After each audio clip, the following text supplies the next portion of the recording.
ಪಿತನ ಸುತನ ಮತ್ತು ಪವಿತ್ರಾತ್ಮರ ನಾಮದಲ್ಲಿ ಆಮೆನ್. ಪ್ರಭು ಕ್ರಿಸ್ತರಲ್ಲಿ ಆತ್ಮೀಯ ಸಹೋದರ ಸಹೋದರಿಯರೇ, ಈ ದಿನದ ಮುಂಜಾನೆಯ ಜೀವಸ್ವರ ಧರ್ಮೋಪದೇಶ ಕಾಂಡ 33ನೇ ಅಧ್ಯಾಯ ವಚನ 24 ಮತ್ತು 25. ಆಶೇರ್ ಕುಲದ ಕುರಿತು ಮೋಶೆ ನುಡಿದದ್ದು. ಕುಲೋತ್ತಮನಾದ ಆಶೇರನು ಭಾಗ್ಯ ಹೊಂದಲಿ, ಎಲ್ಲದರಲ್ಲಿ ಸೋದರರಲ್ಲಿ ಶ್ರೇಷ್ಠತೆಯನ್ನು ಪಡೆಯಲಿ, ಎಣ್ಣೆಯಲ್ಲಿ ಪಾದಸ್ನಾನ ಮಾಡುವಂತಾಗಲಿ. ನಿನ್ನ ಕೋಟೆಯ ಬಾಗಿಲು ಕಬ್ಬಿಣದವು, ಅವುಗಳ ಅಗುಳಿಗಳು ಕಂಚಿನವು. ನೀನಿರುವಷ್ಟು ಕಾಲ ನಿನಗಿರುವುದು ಬಲವು. Praise the Lord. ಈ ಹೊಸ ವರ್ಷದಲ್ಲಿ ಆ ದೇವರ ವಾಕ್ಯಕ್ಕಾಗಿ ನಾನು ಪ್ರಾರ್ಥನೆ ಮಾಡುವಾಗ ಪವಿತ್ರಾತ್ಮರ ಪ್ರೇರೇಪಣೆಯಿಂದ ದೊರಕಿದಂಥ ಈ ವಾಕ್ಯ, ಈ ದಿನದ ಟೈಟಲ್, ನೀನಿರುವಷ್ಟು ಕಾಲ ನಿನಗಿರುವುದು ಬಲ. ಇವತ್ತು ಶರೀರದಲ್ಲಿ ಶಕ್ತಿ, ಬಲ ನಮಗೆ ಬಹಳ ಮುಖ್ಯ. ಕೈಕಾಲುಗಳು ಬಲಹೀನವಾದಾಗ, ಹಾಸಿಗೆ ಪೀಡಿತರಾದಾಗ, ನಡೆಯಲು ಸಾಧ್ಯವಾಗದೆ ಪರಾವಲಂಬಿಯಾಗುವಾಗ ಅನೇಕರು ಅಂಥ ಒಂದು ಸಮಯದಲ್ಲಿ ಜೀವನದಲ್ಲಿ ಜಿಗುಪ್ಸೆ ಮತ್ತು ನಿರಾಸೆನ ಪಡೆದುಕೊಳ್ಳುತ್ತಾರೆ. ಆದರೆ ದೇವರ ವಾಕ್ಯ ಹೇಳುತ್ತೆ, ಈ ಹೊಸ ವರ್ಷದಲ್ಲಿ ದೇವರು ನಮಗೆ ಕೊಡುತ್ತಿರುವ ಮತ್ತೊಂದು ಆಶೀರ್ವಾದದ ವಚನ, ನೀನಿರುವಷ್ಟು ಕಾಲ ನಿನಗಿರುವುದು ಬಲ ಮತ್ತು ಶಕ್ತಿ. ಆಮೇನ್ ಎಂದು ನಾವು ಟೈಪ್ ಮಾಡುವ ಕಾರಣ, ಈ ಒಂದು ವಾಕ್ಯ ಆಶೇರ್ ಕುಲ, ಯಾಕೋಬನ 12 ಮಕ್ಕಳಲ್ಲಿ 8ನೆಯ ಮಗನಾಗಿ ಜನಿಸಿ ಬಂದದ್ದು ಆಶೇರ್. ಅವನ ಸಂತತಿ ಸಂತಾನವನ್ನು ಆಶೇರ್ ಕುಲದವರು ಎಂದು ಗುರುತಿಸಲಾಗಿತ್ತು. ಈ ಆಶೇರ್ ಕುಲ ಮತ್ತು ಅದರ ಕುರಿತು ಮೋಶೆ ನೀಡುವಂಥ ಆಶೀರ್ವಾದ. ಮೋಶೆ ಇಸ್ರಾಯೇಲ್ ಜನಾಂಗದವರಿಗೆ ಒಂದು ತಂದೆಯ ಸ್ಥಾನದಲ್ಲಿ, ನಾಯಕನ ಸ್ಥಾನದಲ್ಲಿದ್ದು ಇಸ್ರಾಯೇಲ್ ಕುಲವನ್ನು ಮುನ್ನಡೆಸಿದಂಥ ವ್ಯಕ್ತಿ. ಯಾವಾಗ ಈ ಆಶೀರ್ವಾದವನ್ನು ಮೋಶೆ ಮಾಡ್ತಾ ಇದ್ದಾರೆ ಅಂದರೆ, ಮೋಶೆಗೆ 120 ವರ್ಷ ವಯಸ್ಸಾಗಿದೆ. ದೇವರು, ನೀನು ಹಾಲು ಜೇನು ಹರಿಯುವ ಕಾನಾನ್ ನಾಡನ್ನು ತಲುಪುವುದು ಬೇಕಾಗಿಲ್ಲ, ನೀನು ಇಲ್ಲಿಯ ಅಂತ್ಯವನ್ನು ಕಾಣಬೇಕಾಗಿದೆ ಎಂದು ಆ ಪಿಸ್ಗಾ ಬೆಟ್ಟದ ಮೇಲಿರಿಸಿ ದೇವರ ಸಂದೇಶ ಬಂದಾಗ, ತನ್ನ ಮರಣಕ್ಕೆ ಮೊದಲು ಈ ವಿಲ್ ಬರೀತಾರೆ ನೋಡಿ. ತಂದೆ ತಾಯಿಗಳು ಸಾಯುವುದಕ್ಕೆ ಮೊದಲು ತಮ್ಮ ಆಸ್ತಿ ಪಾಸ್ತಿಯನ್ನು ಹಂಚುವುದಕ್ಕೆ ವಿಲ್, ಮರಣಪತ್ರ ಬರೆದಿಟ್ಟು ಹೋಗ್ತಾರೆ. ಅವರ ಮರಣಾನಂತರ ಅದು ಕಾರ್ಯರೂಪಕ್ಕೆ ಬರುತ್ತದೆ. ಆ ರೀತಿಯಲ್ಲಿ ಮೋಶೆ ತಾನು ಸಾಯುವುದಕ್ಕೆ ಮೊದಲು, ಅಂತ್ಯಕಾಲಕ್ಕೆ ಮೊದಲು 12 ಗೋತ್ರದವರನ್ನು ಕರೆದು ಒಂದೊಂದು ಗೋತ್ರಗಳನ್ನು ಆಶೀರ್ವಾದ ಮಾಡಿದ ಆಶೀರ್ವಾದದ ವಚನ ಇದಾಗಿದೆ. Praise the lord. ನನಗೆ ಸ್ವಲ್ಪ ಪ್ರೇರೇಪಣೆಯಾಗಿದ್ದು ಈ ಆಶೇರ್ ಕುಲದ ಬಗ್ಗೆ ಮೋಶೆ ಮಾತನಾಡಿದಂಥ ಆಶೀರ್ವಾದದ ವಚನಗಳು ನಮಗೂ ಸಹ ಅನ್ವಯಿಸುವಂತಾಗಲಿ. ಕುಲೋತ್ತಮನಾದ ಆಶೇರನು ಭಾಗ್ಯ ಹೊಂದಲಿ, ಎಲ್ಲದರಲ್ಲಿ. ಕುಲೋತ್ತಮ, ಕುಲಗಳಲ್ಲಿ ಉತ್ತಮ. ಆ 12 ಕುಲಗಳಲ್ಲಿ ನೀನು ಉತ್ತಮವಾದ ಆಶೇರನೇ, ನೀನು ಭಾಗ್ಯವನ್ನು ಹೊಂದಲಿ. ಭಾಗ್ಯ ಅಂದರೇನು? ಭಾಗ್ಯವಂತರು, ಆಶೀರ್ವದಿಸಲ್ಪಟ್ಟವರು, ಸಕಲ ವಿಧಗಳಲ್ಲಿ ಸಮೃದ್ಧಿಯಾದ ಜೀವನವನ್ನು ನಡೆಸುವವರು. ಇಂಥ ಆಶೀರ್ವಾದ ನಮ್ಮ ಮೇಲಿದೆ, ನಮಗುಂಟು. ಯೇಸು ಕ್ರಿಸ್ತರ ಮುಖಾಂತರ ನಮಗೆ ಇಂಥ ಆಶೀರ್ವಾದಗಳಿದೆ. ಸೋದರರಲ್ಲಿ ಶ್ರೇಷ್ಠತೆಯನ್ನು ಪಡೆಯಲಿ. ಶ್ರೇಷ್ಠತೆ, ನೀನಿರುವ ಸ್ಥಳದಲ್ಲಿ, ನಿನ್ನ ಅಣ್ಣ ತಮ್ಮಂದಿರ ಮಧ್ಯೆ ನೀನು ಶ್ರೇಷ್ಠನಾಗಿ ಜೀವಿಸುವೆ. ನೀನು ಕೆಲಸ ಮಾಡುವ ಸ್ಥಳದಲ್ಲಿ, ನಿನ್ನ ಕೊಲೀಗ್ಸ್ನ ಮಧ್ಯದಲ್ಲಿ ನಿನ್ನಲ್ಲಿ ಒಂದು ಶ್ರೇಷ್ಠತೆಯನ್ನು ದೇವರು ಅನುಗ್ರಹಿಸುವರು. ಧರ್ಮೋಪದೇಶ ಕಾಂಡ 28, 13, 14ರಂತೆ, ನಾನು ನಿಮ್ಮನ್ನು ಬಾಲವಾಗಿರಿಸದೆ ಶಿರಸ್ಸಾಗಿ ನೇಮಕ ಮಾಡಿದ್ದೇನೆ. ನೀವು ಕೀಳಾಗಿರದೆ ಶ್ರೇಷ್ಠರಾಗಿ ಮೇಲಿನ ಸ್ಥಾನಮಾನಗಳಲ್ಲಿ ಇರುವಿರಿ. ಈ ವರ್ಷದಲ್ಲಿ ಆ ಶ್ರೇಷ್ಠವಾದ ಸ್ಥಾನಮಾನಗಳು ನಮ್ಮದಾಗಲಿ, ನಮ್ಮ ಸ್ವಂತವಾಗಲಿ. ನಮಗೂ ನಮ್ಮ ಕುಟುಂಬದಲ್ಲಿರುವ ಮಕ್ಕಳಿಗೂ ನಮ್ಮ ಸಂತತಿ ಸಂತಾನದಲ್ಲಿ ಈ ಆಶೀರ್ವಾದದ ವಚನ ಕಾರ್ಯ ಮಾಡಲಿ. ಆಮೇನ್. ನೀನು ಶ್ರೇಷ್ಠತೆಯನ್ನು ಪಡೆದುಕೊಳ್ಳುವೆ, ಎಣ್ಣೆಯಲ್ಲಿ ಪಾದ ಸ್ನಾನ ಮಾಡುವಂತಾಗಲಿ. ಅದ್ಭುತಕರವಾದ ವಚನ. ಇವತ್ತು ನಾವು ಕಾಲನ್ನು ನೀರಿನಿಂದ ತೊಳೆಯೋದಕ್ಕೂ ನೀರಿನ ಬರ ಕೆಲವು ಕಡೆ, ಆದರೆ ಇಲ್ಲಿ ಎಣ್ಣೆಯಿಂದ ನೀನು ಪಾದ ಸ್ನಾನ ಮಾಡುವಂತಾಗಲಿ ಎಂಬುದಾಗಿ. ಎಣ್ಣೆ ಏನನ್ನ ತೋರಿಸುತ್ತೆ? ಒಂದು ಪವಿತ್ರಾತ್ಮರ ಅಭಿಷೇಕ, ಇನ್ನೊಂದು ಎಣ್ಣೆ ಸಮೃದ್ಧಿಯನ್ನು ತೋರಿಸುತ್ತದೆ. ಈ ಆಶೇರನ ಕುಲ ಹಾಲು ಜೇನು ಹರಿಯುವ ಕಾನಾನ್ ನಾಡನ್ನ ವಿಭಾಗ ಮಾಡುವಾಗ ಆತನಿಗೆ ಸಿಕ್ಕಿದಂಥ ಸ್ವಾಸ್ಥ್ಯ ಭಾಗ ಓಲಿವ್ ಎಣ್ಣೆ ತೋಪುಗಳಿದ್ದಂಥ ಸ್ಥಳವಾಗಿದೆ. Praise the Lord. ಈಗ ಮೈಸೂರು ಗಂಧದ ಮರಕ್ಕೆ ಫೇಮಸ್ ಅಂತ ಹೇಳ್ತೀವಲ್ವಾ, ಆ ರೀತಿಯಲ್ಲಿ ಆಶೇರನಿಗೆ ಬಂದಂಥ ಸ್ವಾಸ್ಥ್ಯ, ಆ, ಆ ವಾಸ ಮಾಡುತ್ತಿದ್ದಂಥ ಸ್ಥಳ ಆಲಿವ್ ಎಣ್ಣೆ ತೋಪಿನಿಂದ ತುಂಬಿದಂಥ ಸ್ಥಳವಾಗಿತ್ತು. ಅಲ್ಲಿಯ ಶ್ರೇಷ್ಠ ಬೆಳೆ ಅಥವಾ ವರಮಾನದ ಮೂಲ ಆಲಿವ್ ಎಣ್ಣೆ. ಇವತ್ತು ನಿಮಗೆ ಚೆನ್ನಾಗಿ ಗೊತ್ತಿದೆ, ತೆಂಗಿನಕಾಯಿ ಎಣ್ಣೆ, ಕಡಲೆಕಾಯಿ ಎಣ್ಣೆ, ಇನ್ನೊಂದು ಎಣ್ಣೆಗಳಲ್ಲಿ ಆಲಿವ್ ಎಣ್ಣೆಯ ಬೆಲೆ ಅತ್ಯಧಿಕವಾದುದು. ಅದು ಬಹಳ ಉತ್ತಮವಾದುದು, ಹಾರ್ಟ್ಗೆ ಒಳ್ಳೆಯದು ಅಥವಾ ಹೀಗೆ ಹೀಗೆ.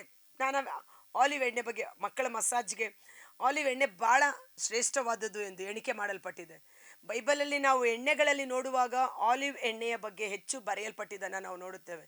ಎಣ್ಣೆ ಒಂದು ಪವಿತ್ರಾತ್ಮರಿಂದ ಅಭಿಷೇಕಿಸಲ್ಪಡುವಂಥ ಒಂದು ಅನುಭವ. ನಿನ್ನ ಪಾದಗಳು ಎಣ್ಣೆಯಿಂದ ತುಂಬಿರಲಿ. ಅಂದರೇನು? ನಿನ್ನ ಪಾದಗಳು ಪವಿತ್ರಾತ್ಮರ ತೈಲದಿಂದ, ಪವಿತ್ರಾತ್ಮರ ಮಾರ್ಗದರ್ಶನದಲ್ಲಿ ಮುನ್ನಡೆಸಲ್ಪಡಲಿ. ಈ ಹೊಸ ವರ್ಷದಲ್ಲಿ ನಮ್ಮ ಕಾಲುಗಳು, ನಮ್ಮ ಹೆಜ್ಜೆಗಳು ದೇವರ ವಾಕ್ಯದ ಬೆಳಕಿನಲ್ಲಿ ಪವಿತ್ರಾತ್ಮರ ಮಾರ್ಗದರ್ಶನದಲ್ಲಿ ಮುನ್ನಡೆಸಲ್ಪಡುವಂತಾಗಲಿ. ಜ್ಞಾನೋಕ್ತಿ 3:5 ನೀನೇ ಬುದ್ಧಿವಂತ ಎಂದು ಯೋಚನೆ ಮಾಡಬೇಡ. ಬದಲಿಗೆ ನಿನ್ನ ಜೀವಿತದ ಎಲ್ಲ ಮಾರ್ಗಗಳನ್ನು, ಯೋಜನೆಗಳನ್ನು ದೇವರಿಗೆ ಒಪ್ಪಿಸು. ಅವರು ನಿನ್ನ ಮಾರ್ಗಗಳನ್ನು ಸರಾಗ ಮಾಡುವರು. ನೀನು ಎಡಕ್ಕಾಗಲಿ ಬಲಕ್ಕಾಗಲಿ ತಿರುಗಿದಾಗ ಇದು ಸರಿಯಾದ ಮಾರ್ಗ, ಇದರಲ್ಲಿ ಮುನ್ನಡೆಯಿರಿ ಎಂದು ಪರಿಶುದ್ಧಾತ್ಮರ ಸ್ವರ ನಿಮ್ಮ ಕಿವಿಗೆ ಬೀಳುವುದು. ಪಾಪಾತ್ಮರ ಪಥದಲ್ಲಿ ಕಾಲೂರದಂತೆ ಪರಿಶುದ್ಧಾತ್ಮರು ನಮ್ಮನ್ನು ಸಂರಕ್ಷಣೆ ಮಾಡುವರು. ಸೊ ಕಾಲು ಬಹಳ ಮುಖ್ಯ. ಯಾಕಂದರೆ ನನಗೆ ಗೊತ್ತು ಕಾಲಿನ ಬೆಲೆ. ನಮ್ಮ ಶರೀರದ ಅಂಗಾಂಗಗಳು, ಪ್ರತಿಯೊಂದು ಅಂಗ ಎಷ್ಟು ಅಮೂಲ್ಯವಾದುದು, ಒಂದಕ್ಕೊಂದು ಎಲ್ಲವೂ ಜೋಡಣೆಯಾಗಿರುವಂಥದ್ದು. ಆದರೆ ನಾವು ಕೆಲವೊಂದು ಅಂಗಾಂಗಗಳನ್ನು ತಿರಸ್ಕಾರ ಮಾಡುತ್ತೇವೆ. ತಲೆಯಿಂದ ಹಿಡಿದು ಪಾದದವರೆಗೂ.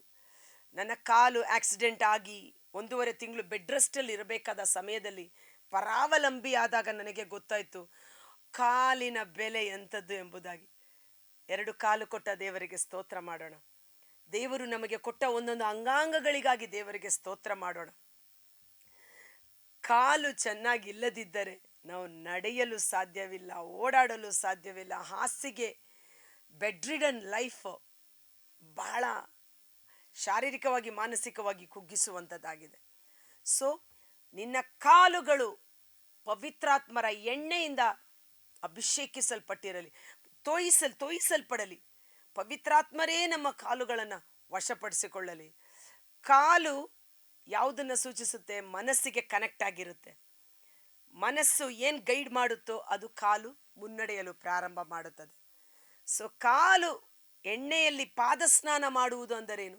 ಸಂತ ಪೇತ್ರ ಹೇಳಿದರಲ್ಲ, ಯೇಸುವೇ ನನ್ನ ಕಾಲುಗಳನ್ನು ಮಾತ್ರವಲ್ಲ ಇಡೀ ಶರೀರವನ್ನು ತೊಳೆಯಿರಿ ಎಂಬುದಾಗಿ. ಆಗ ಯೇಸು ಹೇಳಿದರು, ಕಾಲುಗಳನ್ನು ತೊಳೆದರೆ ಸಾಕು ಎಂಬುದಾಗಿ. ಯೇಸು ತಮ್ಮ ಶಿಷ್ಯರಿಗೆ ಪ್ರೀತಿಯಿಂದಲೂ ಕ್ಷಮೆಯಿಂದಲೂ ಪಾದ ಸ್ನಾನ ಮಾಡಿದರು. ಹೌದಲ್ವಾ? ಯಾಕಂದರೆ ಆ ಕಾಲುಗಳು ಶುಭ ಸಂದೇಶವನ್ನು ತೆಗೆದುಕೊಂಡು ಲೋಕದ ಕಟ್ಟ ಕಡೆಯವರೆಗೂ ಓಡಾಡಬೇಕಾಗಿತ್ತು. ಆ ಕಾಲುಗಳನ್ನು ಯೇಸು ಶುದ್ಧೀಕರಿಸಿದರು, ಪ್ರೀತಿಯಿಂದಲೂ ಕ್ಷಮೆಯಿಂದಲೂ ಪವಿತ್ರೀಕರಿಸಿದರು. ಇಲ್ಲಿ ಆಶೇರ್ ಕುಲ, ನಿನ್ನ ಪಾದಗಳು ಎಣ್ಣೆಯಿಂದ ಸಮೃದ್ಧಿಯಾಗಿರಲಿ. ನೆಕ್ಸ್ಟ್, ನಿನ್ನ ಕೋಟೆಯ ಬಾಗಿಲು ಕಬ್ಬಿಣ, ನಿನ್ನ ಅಗುಳಿಗಳು ಕಂಚು, ನೀನಿರುವಷ್ಟು ಕಾಲ ನಿನಗಿರುವುದು ಬಲ. ನಿನ್ನ ಕೋಟೆಯ ಬಾಗಿಲು, ಇಲ್ಲಿ 2 ವಿಧದಲ್ಲಿ ನಾವು ತೆಗೆದುಕೊಳ್ಳಬಹುದು, ಸ್ಪಿರಿಚುವಲಿ, ಫಿಸಿಕಲಿ. ಫಿಸಿಕಲಿ ಏನು? ಇಲ್ಲಿ ಸ್ಪಿರಿಚುವಲಿ ಏನು ಹೇಳ್ತಾರೆ? ನಿನ್ನ ಕೋಟೆಯ ಬಾಗಿಲು ಕಬ್ಬಿಣ. ಈಗ ನಮ್ಮ ಮನೆಯೇ ನಮಗೆ ಒಂದು ಕೋಟೆ, ಅದರ ಬಾಗಿಲು ಕಬ್ಬಿಣದಾಗಿರುತ್ತದೆ. ಅಷ್ಟು ಬೇಗ ಶತ್ರು ಒಳಗಡೆ ನುಗ್ಗಲು ಸಾಧ್ಯವಿಲ್ಲ. ಅದರ ಅಗುಳಿಗಳು ಕಂಚಿನದಾಗಿರುತ್ತದೆ ಅನ್ನುವ ರೀತಿಯಲ್ಲಿ.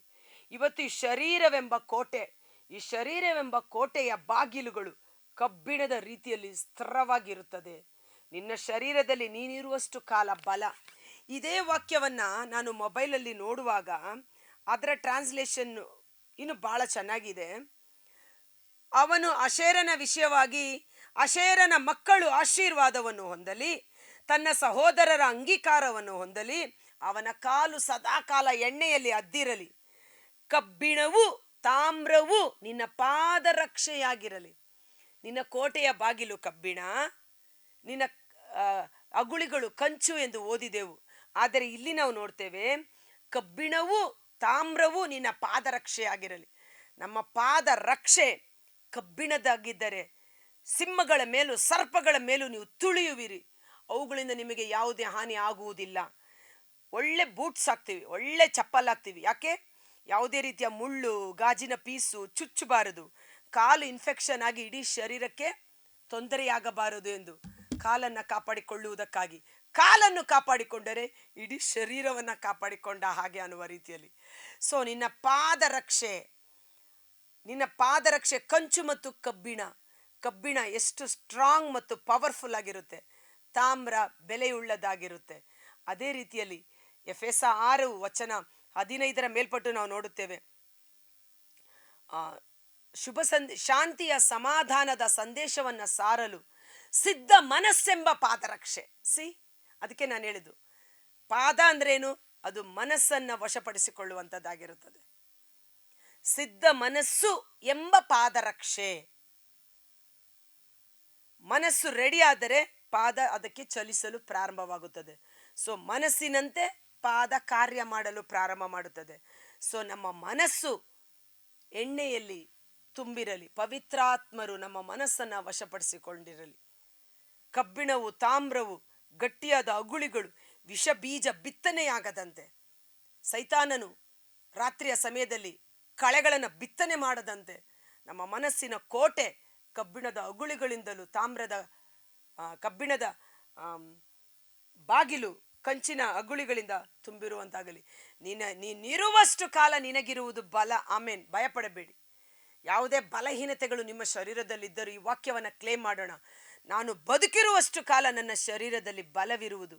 ಈ ಆಶೀರ್ವಾದ ಕೊಡುತ್ತಿರುವ ಮೋಶೆಗೆ 120 ವರ್ಷ ವಯಸ್ಸು. ಆದರೆ ಆತ ಮಾತನಾಡಲು ಪ್ರಾರಂಭ ಮಾಡುವಾಗ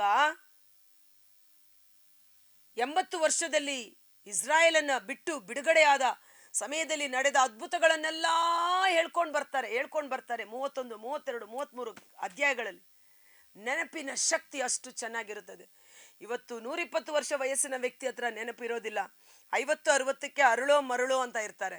120 ವರ್ಷ ವಯಸ್ಸಾದರೂ ಮೋಶೆಯ ಮುಖದ ಚೈತನ್ಯ ಕುಂದಿ ಹೋಗಲಿಲ್ಲ, ಕಣ್ಣಿನ ಕಾಂತಿ ಮಬ್ಬಾಗಲಿಲ್ಲ, ಅವನ ನೆನಪಿನ ಶಕ್ತಿ ಕಮ್ಮಿ ಆಗಲಿಲ್ಲ. ಮೋಶೆಯ ಶರೀರದಲ್ಲಿ ಶಕ್ತಿ, ಬಲವು, ಅಭಿಷೇಕವಿತ್ತು. ನಾಯಕತ್ವದಿಂದ ಅವನು ಮುನ್ನಡೆಸುತ್ತಿದ್ದ. ನೀನಿರುವಷ್ಟು ಕಾಲ ನಿನಗಿರುವುದು ಬಲ. ಆಮೇನ್. ಧೈರ್ಯವಾಗಿರಿ. ಕರ್ತರಾದ ಯೇಸುವೇ, ಮುಂಜಾನೆ ಜೀವಸ್ವರವನ್ನು ಆಲಿಸುತ್ತಿರುವ ಪ್ರತಿಯೊಬ್ಬ ಸಹೋದರ ಸಹೋದರಿ ಅವರ ಕುಟುಂಬಗಳು ನಿಮ್ಮ ಕರಗಳಿಗೆ ಸಮರ್ಪಿಸುತ್ತೇನೆ. ಒಂದು ಆಧ್ಯಾತ್ಮಿಕ ತಂದೆಯಾಗಿ, ಒಂದು ನಾಯಕನಾಗಿ ತನ್ನ 6 ಲಕ್ಷ ಇಸ್ರಾಯೇಲ್ ಜನಾಂಗವನ್ನು ಮುನ್ನಡೆಸುತ್ತಿದ್ದ ಮೋಶೆ ದೇವರಾತ್ಮ ಪ್ರೇರೇಪಿತನಾಗಿ ಆ ಶೇರನ ಕುಲಕ್ಕೆ ನೀಡಿದಂಥ ಆಶೀರ್ವಾದವನ್ನು ಇವತ್ತು ಆತ್ಮೀಕ ತಾಯಿಯಾಗಿ ದೇವರು ನನಗೆಂದು ಕೊಟ್ಟಿರುವ ಈ ಜೀವಸ್ವರದ ಎಲ್ಲ ಕುಟುಂಬಗಳು, ಸಹೋದರ ಸಹೋದರಿಯರಲ್ಲಿ ಈ ಆಶೇರ್ ಕುಲದ ಅಭಿಷೇಕ ನಿನ್ನ ಪಾದಗಳು ಎಣ್ಣೆಯಿಂದ ತುಂಬಿರಲಿ. ನೀನು ಭಾಗ್ಯವಂತನು, ನಿನಗೆ ಭಾಗ್ಯವಿರಲಿ, ನಿನ್ನ ಮನೆಯೊಳಗೆ ಸೌಭಾಗ್ಯವಿರಲಿ.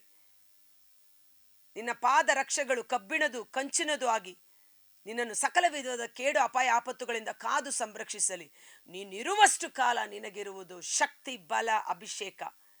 ನಮ್ಮ ಸ್ವಂತ ಶಕ್ತಿಯಿಂದಲ್ಲ, ನಮ್ಮ ಸಾಮರ್ಥ್ಯದಿಂದಲ್ಲ, ಪವಿತ್ರಾತ್ಮರ ಬಲದಿಂದ ನಮಗೆ ಜಯ ದೊರಕುವುದು. ನನ್ನನ್ನು ಬಲಪಡಿಸುವ ಯೇಸುವಿನಲ್ಲಿದ್ದುಕೊಂಡು ಎಲ್ಲವನ್ನು ಮಾಡುವ ಶಕ್ತಿ ಸಾಮರ್ಥ್ಯ ನಮಗಿದೆ. ಸ್ವರ್ಗದ ಶಕ್ತಿ ಪರಿಶುದ್ಧಾತ್ಮರೇ ನಮ್ಮ ಬಲವಾಗಿದ್ದಾರೆ. ಆ ಪವಿತ್ರಾತ್ಮರ ಬಲ ನಿಮ್ಮ ಶರೀರದಲ್ಲಿ ನರ ನಾಡಿ ಕೀಲು ಮಜ್ಜೆ ಮಾಂಸಖಂಡಗಳಲ್ಲಿ ಹೊಸ ಚೈತನ್ಯವನ್ನು, ಜೀವವನ್ನು ತುಂಬಿಸಲಿ. ಕಾಡು ಕೋಣದ ಕೊಂಬಿನ ಬಲವನ್ನು ಅನುಗ್ರಹಿಸಿ ಚೈತನ್ಯ ತೈಲದಿಂದ ಅಭಿಷೇಕಿಸಲ್ಪಡುವಂತೆ ಯೇಸುವಿನ ಅದ್ಭುತಕರವಾದ ನಾಮದಲ್ಲಿ ಪ್ರಾರ್ಥಿಸಿ ಬೇಡಿ ಹೊಂದಿಕೊಳ್ಳುತ್ತೇವೆ. ಆಮೇನ್.